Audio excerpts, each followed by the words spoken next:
하나님께서 아브라함에게 복을 주시면서 다음같이 말씀하셨어요. 하늘을 우러러보라. 저 수많은 별들과 같이 너의 자손이 많아지게 될 것이니라. 라는 약속의 말씀을 주셨어요. 자, 그렇게 10년이란 세월이 지났는데 현실에서는 아무런 기도 응답의 역사가 나타나지 않는 거예요. 그래서 하나님의 뜻이 아닌 다른 길을 찾기 막 시작합니다. 그리고 그 결과 가족의 분란이 생겼고, 또 자녀들과 우선들까지 다투는 일이 생겼고, 심지어 오늘날까지 그런 일들이 반복되고 있으며 하나님 앞에 범죄하는 그런 일들을 저지르게 됐어요. 자, 이제 이런 본문의 내용을 바탕으로 생각해 보겠어요.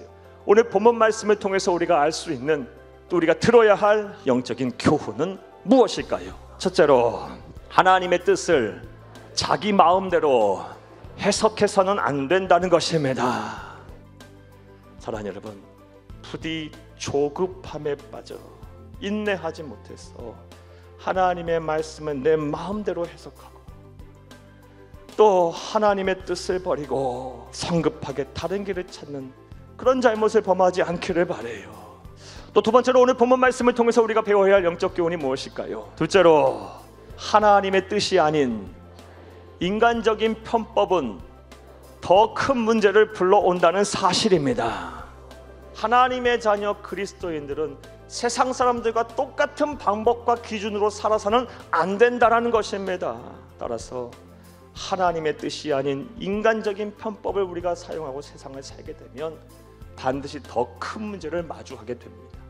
그러므로 우리는 하나님이 나에게 약속의 말씀을 주셨고 내게 확신과 믿음을 주셨다면 그 말씀이 이루어지기까지 잘 참고 견디며, 또 하나님께 지혜를 구하며 하나님의 방법으로 내 삶의 문제를 해결해야 할 줄로 믿습니다. 자, 또 오늘 본문 말씀을 통해서 우리가 알 수 있는 영적인 교훈은 무엇일까요? 셋째로, 하나님이 보시기에 귀하지 않은 사람이 없다는 것입니다. 남녀노소 빈부귀천 신분의 지위고하를 막론하고 하나님이 보시기에 귀하고 소중하지 않은 사람은 없다. 설령 과거에 어떤 삶을 살았다 할지라도 하나님의 뜻을 자기 마음대로 막 생각하고 하나님의 뜻이 아닌 인간적인 편법을 가지고 막 산다 할지라도 하나님이 보시기에 다 귀한 사람. 따라서 하나님 앞에 돌아오기만 하면 70번에 7번씩이라도 용서하시는 그 하나님께서 여러분을 다시 받아주시고 여러분에게 제2, 제3의 기회를 주실 것이며 이전보다 더 형통한 삶을 살게 하실 것입니다. 이제 이런 아브라함과 사라를 우리가 반면교사 삼아야 할 것입니다. 인내하세요. 잘 참고 견디세요. 그러면 하나님의 때가 이르러 여러분들을 향한 하나님의 뜻이 반드시 이루어질 것입니다.